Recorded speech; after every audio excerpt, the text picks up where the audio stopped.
News Kannada ವಾಹಿನಿಗೆ ಸ್ವಾಗತ. ನಮ್ಮ ಸರ್ಕಾರ ಇರೋ ತನಕ ಸಿದ್ದರಾಮಯ್ಯ ಅವರೇ ಸಿಎಂ ಆಗಿರ್ತಾರೆ.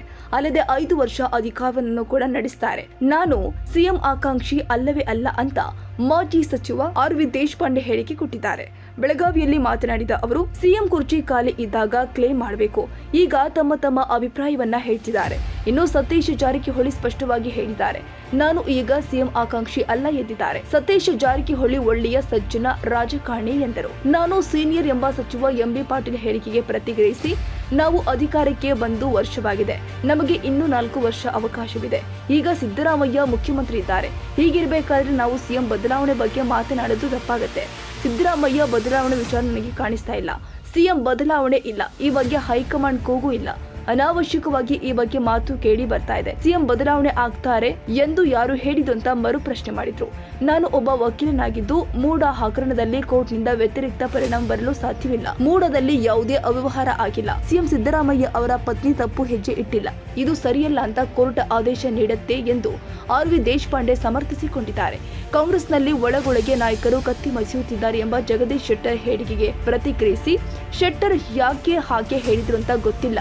ಅವರು ಈ ರೀತಿ ಮಾತನಾಡೋರಲ್ಲ ಅಂತ ಕುಟುಕಿದ್ರು. ದೀಪಾವಳಿ ಬಳಿಕ ರಾಜ್ಯದಲ್ಲಿ ಸಿಎಂ ಬದಲಾವಣೆ ಆಗ್ತಾರೆ ಎಂಬ ಸಿಟಿ ರವಿ ಆರ್ ಅಶೋಕ್ ಹೇಳಿಕೆಗೆ ದೀಪಾವಳಿ ಬಳಿಕ ಸರ್ಕಾರ ಅಸ್ಥಿರ ಮಾಡಬೇಕು ಅಂತ ಬಿಜೆಪಿಯವರು ಪ್ರಯತ್ನ ಮಾಡ್ತಿದ್ದಾರೆ. ರಾಜ್ಯದಲ್ಲಿ ಎಷ್ಟೇ ತೊಂದರೆ ಇದ್ರೂ 57,000 ಕೋಟಿ ಅನುದಾನವನ್ನ ಗ್ಯಾರಂಟಿ ಯೋಜನೆಗಳಿಗೆ ಖರ್ಚು ಮಾಡಿದ್ದೇವೆ. ಅದನ್ನ ತಿಳಿದುಕೊಳ್ಳುವ ಶಕ್ತಿ ಬಿಜೆಪಿಯವರಿಗೆ ಇರಬೇಕು ಅಂತ ದೇಶಪಾಂಡೆ ಅವರು ಟಾಂಗ್ ಕೊಟ್ಟಿದ್ದಾರೆ. ಸಚಿವನಾಗಿ ಕೆಲಸ ಮಾಡಿದ್ದೇನೆ, ಇನ್ನೇನಿದ್ರು ಮುಖ್ಯಮಂತ್ರಿ ಆಗಬೇಕು. ಇದಕ್ಕೆ ಹೈಕಮಾಂಡ್ ಅವಕಾಶ ಕೊಟ್ಟರು ಸಿದ್ದರಾಮಯ್ಯ ಅನುಮತಿ ಕೊಡಬೇಕು. ಆದ್ರೆ ಸದ್ಯಕ್ಕೆ ಸಿಎಂ ಬದಲಾವಣೆ ಪ್ರಶ್ನೆ ಇಲ್ಲ ಅಂತ ಇತ್ತೀಚೆಗೆ ಮೈಸೂರಲ್ಲಿ ಮಾಧ್ಯಮಗಳಿಗೆ ಕಾಂಗ್ರೆಸ್ ಹಿರಿಯ ನಾಯಕ ಆರ್.ವಿ. ದೇಶಪಾಂಡೆ ಪ್ರತಿಕ್ರಿಯೆ ಕೊಟ್ಟಿದ್ದಾರೆ. ಹಾಗಾಗಿ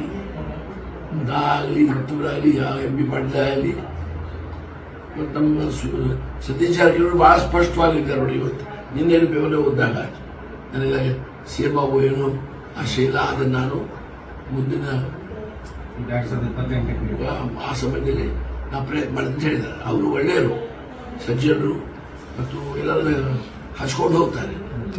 ಅವರು ಬಹಳ ಸ್ಪಷ್ಟವಾಗಿ ಹೇಳಿದ್ದಾರೆ. ಶಾಸಕರು ಉತ್ತರ ಕರ್ನಾಟಕದ ಭಾಗದಲ್ಲಿ ನಿಮ್ಮದೇ ಆದ ಅಭಿಮಾನಿ ಬಳಗ ಇದೆ. ನೀವು ಆಗಬೇಕನ್ನೋದು ಜನರ ಅಭಿಲಾಷೆ. ಈಗ ಜನರ ಅಭಿಲಾಷೆ ಇದ್ರೆ ಸಂತೋಷ, ಧನ್ಯವಾದಗಳು. ಆದ್ರೆ ಇವನ್ ಶಗಾನ ಖಾಲಿ ಇಲ್ಲ. ಏನ್ ರೇಸ್ ಮಾಡ್ತೀರಿ? ಯಾರ ಜೊತೆ ಮಾಡ್ತೀರಿ? ಸಿದ್ದರಾಮಯ್ಯ ಮುಖ್ಯಮಂತ್ರಿ ಅಂತ ಇದ್ದಾರೆ, 5 ವರ್ಷ ಅವರು ಇರ್ತಾರೆ.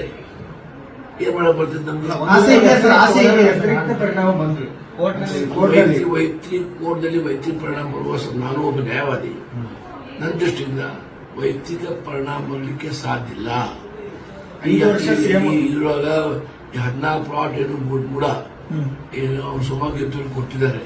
ಅದರಲ್ಲಿ ಯಾವುದೂ ತರದ ದುರ್ವ್ಯವಹಾರ ಆಗಿಲ್ಲ, ಯಾವುದೂ ತರದ ತಪ್ಪು ಹೆಜ್ಜೆ ಮುಖ್ಯಮಂತ್ರಿ ಆಗಲಿ ಅವರ ಮಿಸಸ್ ಆಗಲಿ ಆಗಿಲ್ಲ. ಹಾಗಾಗಿ ಅಲ್ಲೇ ಡೆಫಿನೆಟ್ಲಿ ಅವರು ಪ್ರಾಸಿಕ್ಯೂಟ್ ಆರ್ಡರ್ ಏನು ಮಾಡಿ ಇನ್ವೆಸ್ಟಿಗೇಷನ್ ಏನು ಆರ್ಡರ್ ಮಾಡಿದ್ದಾರೆ ಗವರ್ನರ್, ಅದು ಸರಿಯಲ್ಲ ಅಂತ ಕೋರ್ಟ್ ನ್ಯಾಯ ಕೊಡ್ತಾರೆ ಅಂತ ನಮ್ಗೆ 5 ವರ್ಷ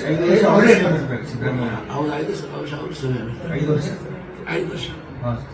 ಸರಿ, ಇನ್ನೊಂದು ಡಿ.ಕೆ. ಶಿವಕುಮಾರ್ ಅವರು ಅಮೆರಿಕ ಪ್ರವಾಸದ ಬಗ್ಗೆ ಶನಿವಾರ ಚರ್ಚೆ ಆಗ್ತಾ ಇದೆ. ಹೌದಿದ್ದಾರೆ, ಅವರು ಸ್ಪಷ್ಟಪಡಿಸಿದ್ದಾರೆ. ಡಿ.ಕೆ. ಶಿವಕುಮಾರ್ ಒಂದು ಒಳ್ಳೆ ಗುಣ ಅಂದ್ರೆ ಅವ್ರು ಏನು ಇದ್ದಿದ್ದು ಸ್ಪಷ್ಟವಾಗಿ ಹೇಳಬೇಕು.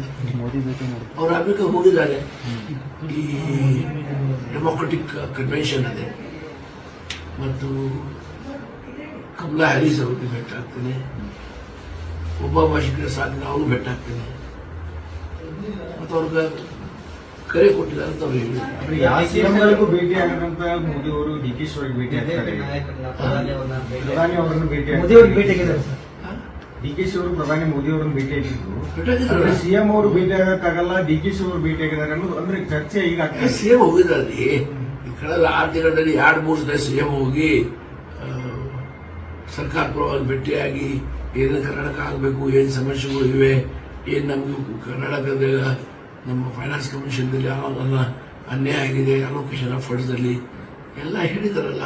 ಫ್ಲಡ್ಗೆ ಹೆಚ್ಚಿನ ಹಣ ಕೊಡ್ರಿ ಅಂತ ಹೇಳಿದ್ದಾರೆ. ಎಲ್ಲ ಗೌರವದಿಂದ ಪ್ರಧಾನಮಂತ್ರಿಗಳು ಭೇಟಿಯಾಗಿ ಹೇಳಿ ಬಂದಿದ್ದಾರೆ.